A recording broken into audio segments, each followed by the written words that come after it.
SLAC takes apart CFB, Club Ferroviário da Beira. I mean, just break it down. I mean, SLAC just came in, put the hammer down, blowing out CFB. I mean, this game was just pretty good. SLAC just did their thing.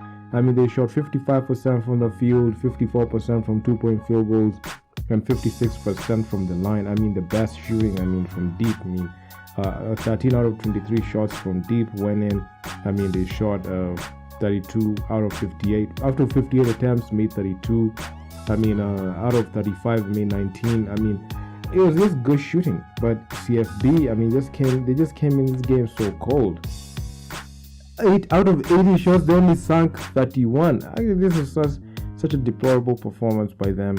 I mean, even looking at how 2-point field goals, out of 46 attempts, 22 shots went in. I mean, it was just sad. I mean, the only stat that they led in was free throws with 75%, but let that not fool you, because they only went to the line 4 times, and SLAC went to the line 18 times, hitting 13 free throws. So, I mean, they shot 72. So you can see, despite CFB having a high free throw percentage, I mean, SLAC carried the day. They shot pretty well. SLAC out-rebounded CFB, 40 total rebounds. In the assists, they dished out 22 assists. I mean, the steals, CFB took that. Started with 11 steals. And the blocks, I mean, CFB didn't even record a block in this game. SLAC had 7 blocks. I mean, it was just a pretty good performance. Looking here from the top, SLAC, Marcus Christopher Crawford just came in, 23 points. That type of production is what is needed so that at least SLAC can win more games. Jawachi Joseph, I mean, from SLAC, 19 points. Then Anthony Miller Jr., 14 points. That's SLAC just scoring pretty well. I mean, the highest score for CFB was Ismail Musa. I mean, Ismail Sosa, he only had 14 points. I mean, that's the highest scorer in the team. And followed by Randy, he had 13 points. And Marquise, he had 12. I mean, it was just a shit show for CFB. But looking at total rebounds, got Christopher Beckpa, the man of the hour. I mean, this guy had 12 rebounds. Marcus Christopher Crawford followed with 9 rebounds. This guy was actually, Marcus Christopher Crawford was like 1 rebound shy from a strong double-double. I mean, then we've got Jawaki Joseph, 8 rebounds. Jamel Michael Kennedy from CFB, he had 12 rebounds. I mean, in the assists, you can see Dan Anthony Miller, 8 assists, dished out the rock pretty well. Marcus Christopher Crawford, he was everywhere. I mean, 23 points, 9 rebounds, 5 assists. This guy was everywhere. Christopher Beckpa was in the mix, playmaking. And from the CFB, I mean, we've got William Perry, and he had only 5 assists. I mean, overall good game by SLAC. I mean, they just came in, put the hammer down, did their thing. I mean, Marcus Christopher Crawford played 38 minutes. He only rested this game for 2 minutes. I mean, shot 47% from the field, 54% from deep, 100% from the line, 9 rebounds, 5 assists, I mean, 2 steals. I mean, he had a plus minus of plus 13. Christopher Beckpa, 31 minutes. Actually, this guy played heavy minutes, 13 points, 12 rebounds, 4 assists, 4 blocks. I mean, that was the two-way presence that we needed from that's SLAC needed. I mean, this is just pretty good. Then we've got Dan Anthony Miller Jr., 38 minutes. This guy only rested like for 2 minutes, 14 points, 44% shooting from the field. I mean, he had 8 assists. I mean, although he struggled with 4 turnovers, he won 1 steal, 1 block. I mean, a plus minus of plus 19. I mean, we had 4 players playing heavy minutes.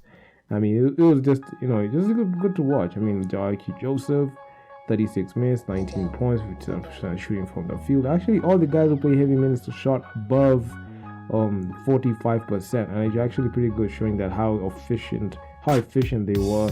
I mean, Jawaki Joseph, he shot 50% from deep, followed with 8 rebounds, 1 assist.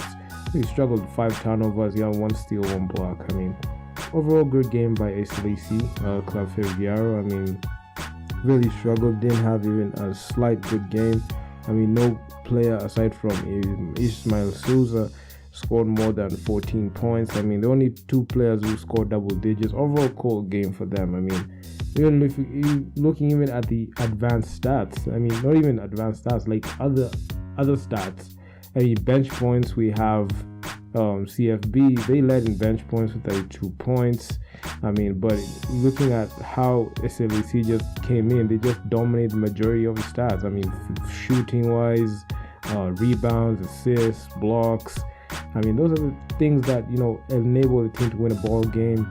And especially when you look at, when you look at even how they played, it's actually pretty good. But the thing that gets me a lot is you have a team like SLAC playing that way, then they struggle in turnovers with 20 turnovers. This is something that they have to fix, because those turnovers are really killing them. They also have to even get their bench involved, because they're playing heavy minutes to like 4 players, so they only had 9 points off the bench. So as much as these guys who are starting are playing, you know, pretty good, efficient basketball for at least, you know, a better portion of the game, you have to get all of them involved so they can get enough rest to be able to play in the next game. You don't want, you know, their legs to be gone, because that's not a good look for them. But you can look at, when you look at how overall the game, how it unfolded, it was actually pretty good. I actually liked watching it, and it was just one of those games that, SLAC just had to win so that they can, you know, reestablish where they are. SLAC came in guns blazing in the first period, 21 points. CFB started off slow, 15 points, but SLAC just, you know, bumped their scoring in the second quarter. They scored 30 points second quarter, setting the pace for next game. CFB struggled 21 points. In the third, SLAC just, you know, decreased the scoring a bit, but they were able to piggyback from their performance in the second quarter. SLAC had 16 points in the third, CFB 18 points in the third, but in the fourth, you could see it was a dogfight between who's going to win, but eventually SLAC outlasted CFB, winning this game 90-74. So overall good game. Hopefully SLAC can do something. SLAC, they're just, you know, up in the air. They only won against DUC. They lost to REG, Round Energy Group. They lost to USM.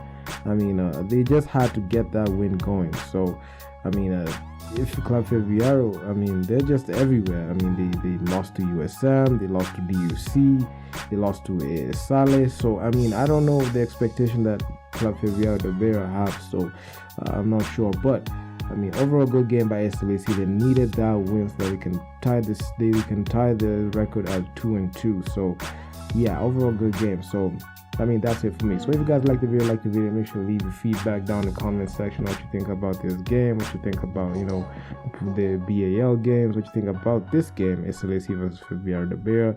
You know, remember to, you know, like this video, especially like this video. It helps me out a ton. Subscribe to the channel, turn on notification posts that you never miss any new videos I'm coming out with. And I'm out. Peace.